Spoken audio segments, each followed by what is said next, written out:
China? China. China wants access to our most sophisticated semiconductors, and we cannot afford to give them that access. But while we're arguing about guardrails, China is deploying every day, and every day that the gap widens. January 27th, 2025, New York. The opening bell rings like any other morning. By the close, the most valuable chip company on Earth has lost nearly $600 billion, the largest single-day loss in stock market history for any company, ever.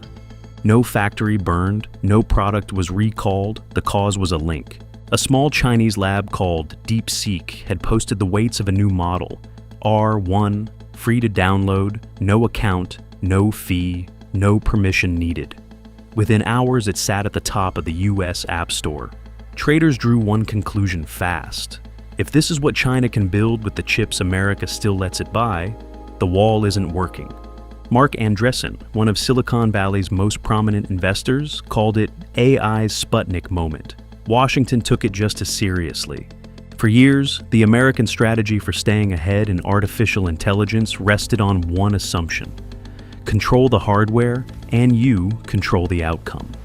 DeepSeek didn't have America's best hardware. It built something that mattered anyway, and then gave it away. 18 months later, Washington wasn't only trying to keep Chinese chips out of American data centers anymore. Congress was investigating Chinese models turning up inside American software. The government had just moved to block Chinese-made robots from American factories. And America's own largest technology companies were publicly warning their own government not to close the very open ecosystem those Chinese models were winning. DeepSeek hadn't ended the race. It had changed what the race was about. This isn't a story about who builds the smartest chatbot. It's a story about what happens when a superpower spends a decade building a wall around a machine, and the thing on the other side learns to walk through it as a file no customs agent can search. The American plan was never complicated. Raise money on a scale usually reserved for national infrastructure. Buy every advanced chip NVIDIA can manufacture. Train a model that costs more than most companies' entire annual revenue. Lock the finished product behind a login screen and sell Access One subscription at a time. Sam Altman raised capital for data centers the way governments raise money for wars. Jensen Huang stood on stage and unveiled chips that sold out before the presentation ended. Companies that had spent decades selling ads in cardboard boxes started signing 20-year nuclear power contracts for machines that hadn't been built yet. By late 2024, it looked less like a business plan than a foregone conclusion. America held the best researchers, the best chips, the deepest pockets on the planet. The only question left, most people assumed, was how far ahead America would end up. Then Washington decided the gap needed insurance. October 2022. The Commerce Department publishes a rule most Americans never read. Its effect isn't subtle. China may no longer buy the most advanced chips or the machines used to build them. Access to our semiconductor technology, we're going to deny the whole country access to our cutting-edge semiconductors. It's a bold move. For a while, it holds. Then NVIDIA does what any company facing a lost market would do. It designs a scaled-down chip, technically inside the new rules, and keeps selling into China. Washington tightens the rule again. NVIDIA adjusts again. Within 18 months, the restriction has become a moving target neither side fully controls. And Chinese labs stop waiting to find out what compute they'll be allowed to buy next year. They start building as if the answer is less and less predictably every time. That pressure doesn't just slow China down, it teaches its engineers to treat every chip as scarce, rewriting how models store memory, how they decide which of their own parameters to even activate for a given task, squeezing more intelligence out of less silicon because the alternative isn't available.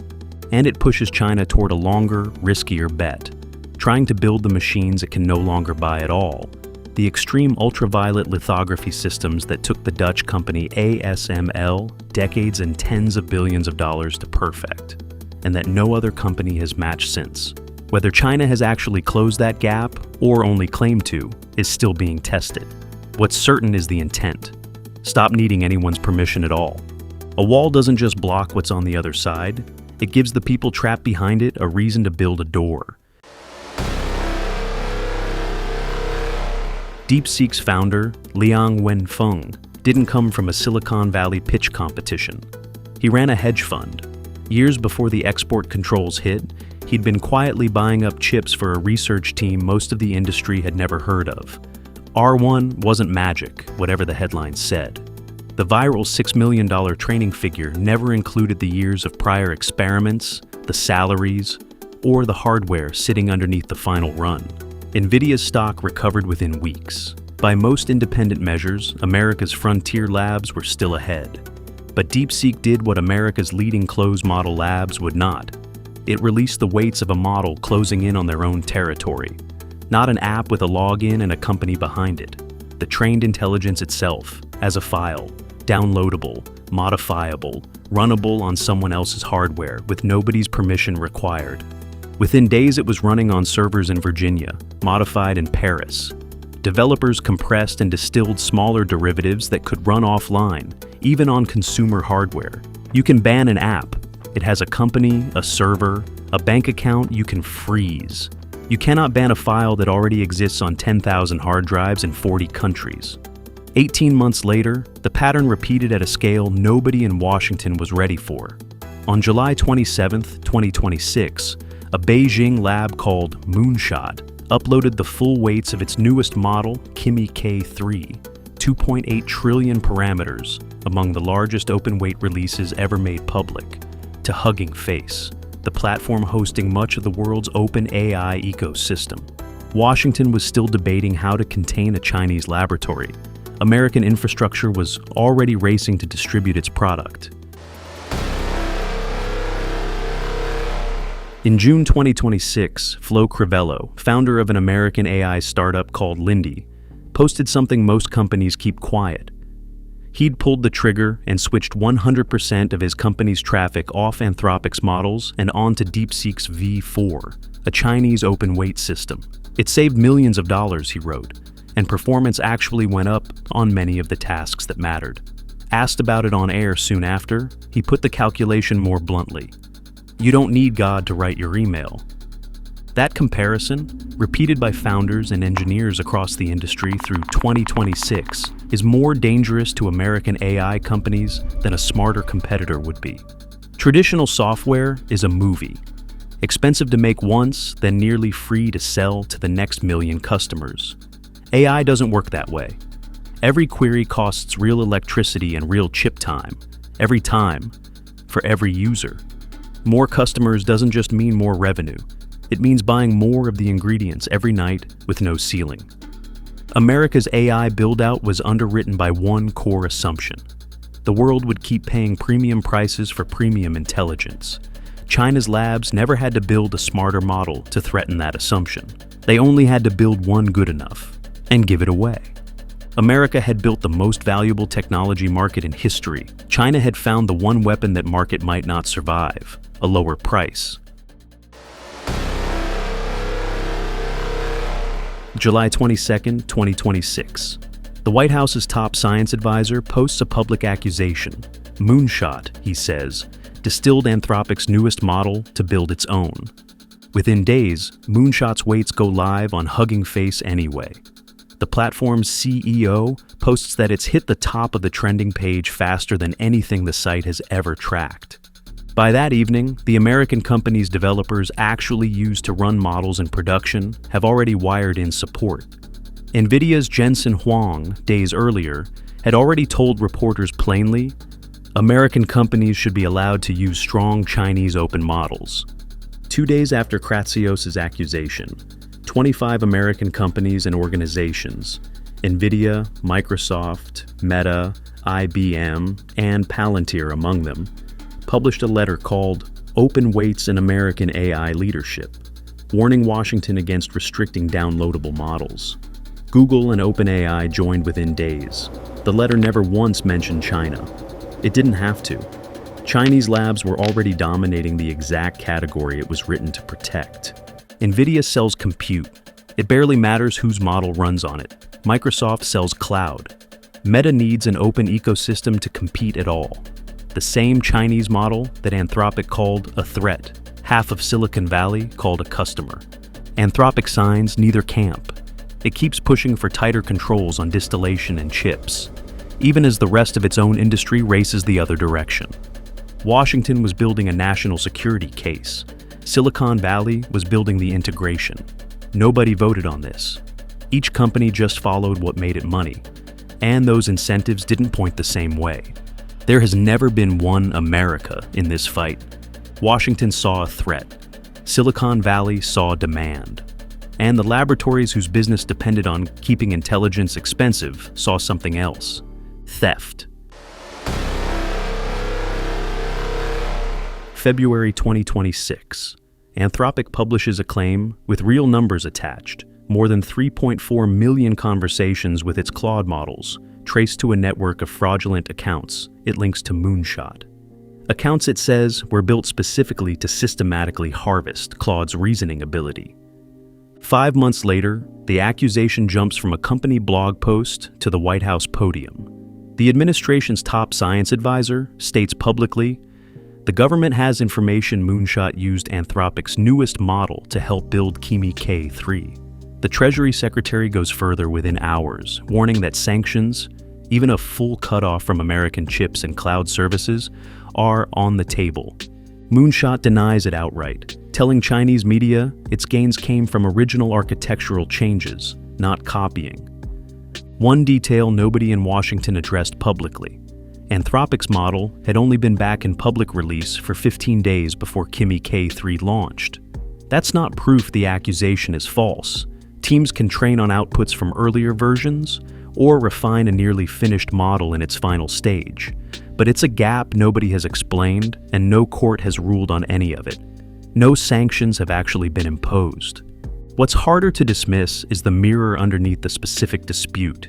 The same American labs accusing Chinese companies of stealing their models were, at that exact moment, defending themselves in court against authors, artists, and publishers for training their own systems on millions of books and images nobody had given them permission to use. The legal details aren't identical.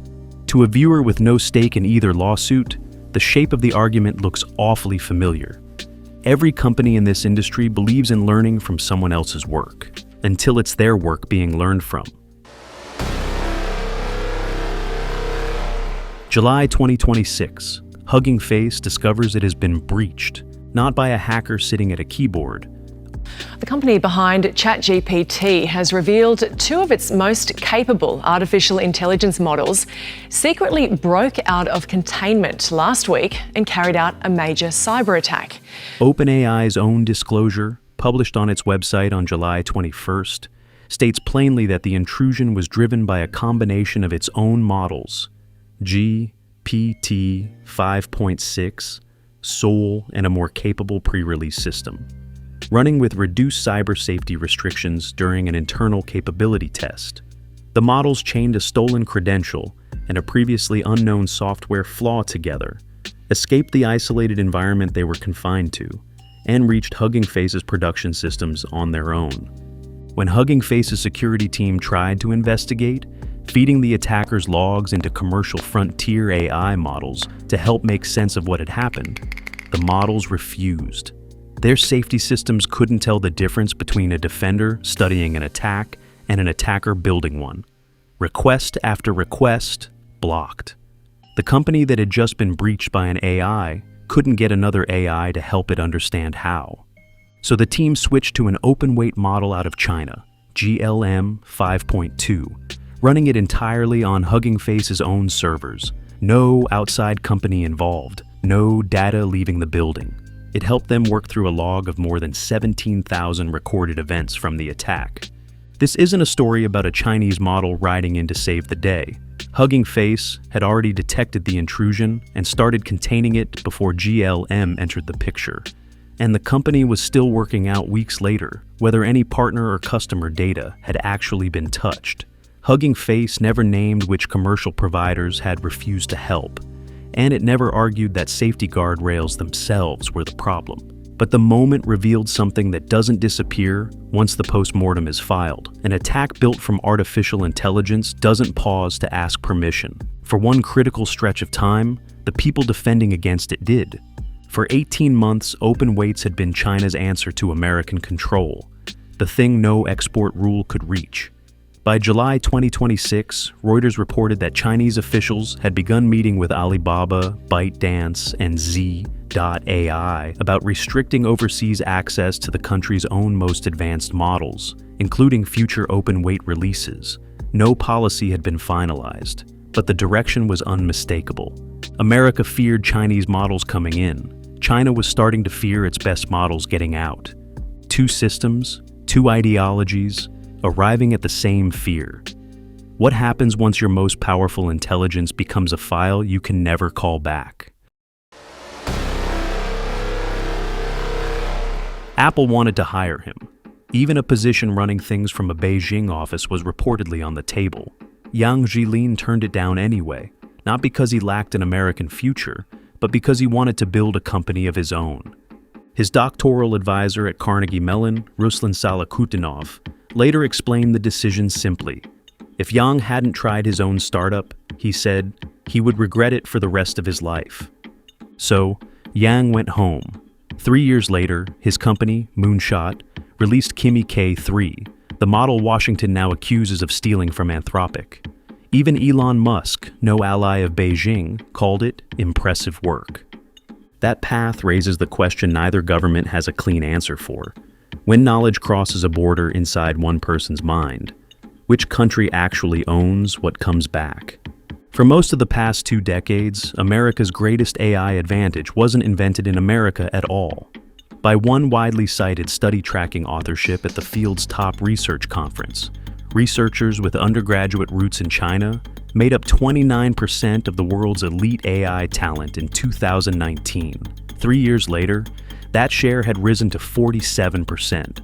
And inside America's own leading research institutions, researchers with American or Chinese undergraduate roots combined made up 3 out of every 4 scientists working at the frontier. That was never a security problem. It was the mechanism behind America's lead. It never mattered where you started. It mattered whether the system made staying worth it. Yang went home anyway. That's the quiet reversal nobody in Washington says out loud. For 20 years, China's best minds needed America. One of its most talented graduates just proved he didn't need it enough to stay. At factories in Hangzhou, a company called Unitree built and shipped more than 5,000 humanoid robots in a single year. Its American rivals were still shipping in the hundreds, or less. These machines were no longer only research papers or stage keynote demos. Unitree advertised its G1 model starting around $13,500. The company reported real revenue and, unusually for this industry, a real profit, while much of the Western humanoid business was still funded on promises about what its robots might eventually do. But China's apparent advantage conceals a harder problem. Most of those robots aren't working full shifts on factory floors yet. Many are going to universities, research labs, pilot programs, and trade show floors. China learned how to manufacture the body before anyone had fully proven what the body should actually do for a living. That may still be the advantage. A robot shipped in 5,000 imperfect copies generates failures, data, suppliers, and new versions faster than one flawless prototype that exists in 50. America may still be building the more capable brain. China is building the industrial system to give that brain thousands of bodies, and the tolerance to learn from everyone that falls down. Washington had already tried to keep Chinese intelligence out of American servers. On July 28, 2026, it moved to keep Chinese-built robots out of American factories too. The Federal Communications Commission moved to block new foreign-produced humanoid and quadruped robots from receiving the authorization required for sale in the United States, citing the cameras, microphones, wireless connections, and remote control capabilities built into advanced robotic systems. Existing authorized models weren't automatically pulled from shelves, but future generations would face a wall built squarely around a category China now dominated worldwide. America wasn't only afraid China would build the smarter brain, it was now afraid of what might arrive inside the body.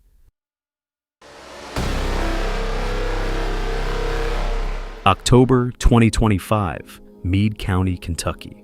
A company wants to rezone 135 acres of farmland off Joe Prather Highway for a data center. The County Planning Commission holds a public hearing. It runs for hours, the room full of residents there to oppose it. By that evening, the commission has declined to recommend the project, and the county's fiscal court votes unanimously to block it. Meade County is one small county. Versions of that same hearing were happening in dozens of others. Behind those local fights sits a bigger number. In the summer of 2024, the operator running the power grid for 67 million Americans across 13 states ran its routine annual capacity auction. The mechanism that locks in electricity prices years before anyone actually uses that power. The result stunned even the people who run it. Prices cleared at $269.92 per megawatt day, up from $28.92 the year before. By one industry analysis, data centers accounted for roughly 2/3 of that increase, a figure other analysts have since disputed, but nobody seriously disputes the direction. The number kept climbing, and by 2026, it had cleared $329 with no sign of stopping.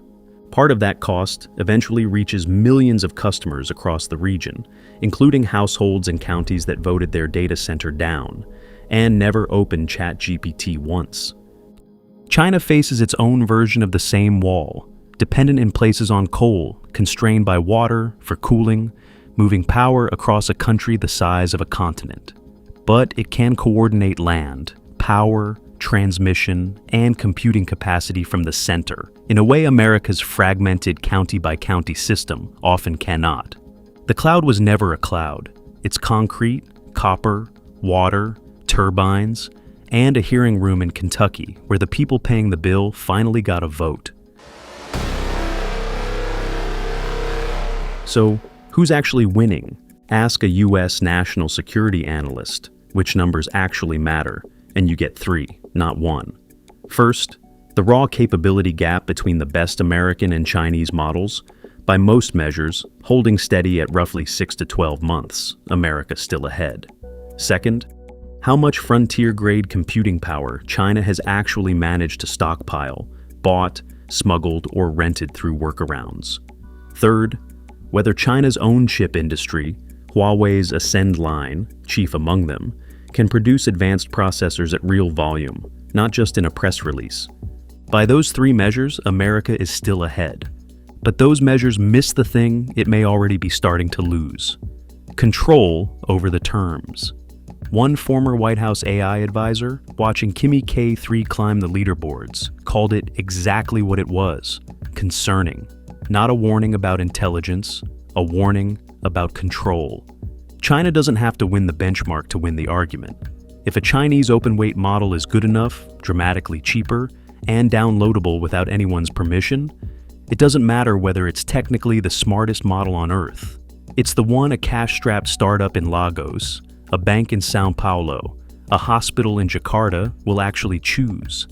The United States isn't necessarily losing the AI race. It's losing the ability to decide how that race gets run.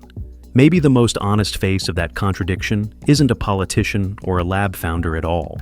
It's the man who sells the chips both sides depend on, publicly warning Washington that squeezing China too hard just builds Beijing a stronger, more self-sufficient rival. Across every single layer, and we want the United States to win at every single layer, including the chip layer.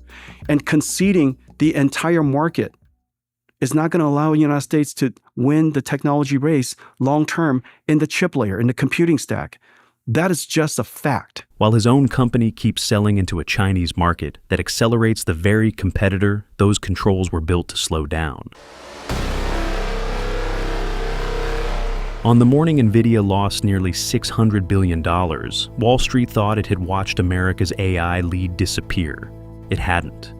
By the end of that day, the file that triggered the panic had already been copied across borders no export control could close, and everything that followed carried the same contradiction. American chips powering Chinese models, Chinese models running inside American products, governments building walls, companies finding doors. Neither system can completely escape the other, and the country that shapes the future may not be the one that builds the smartest machine first. It may be the one the rest of the world can no longer build without.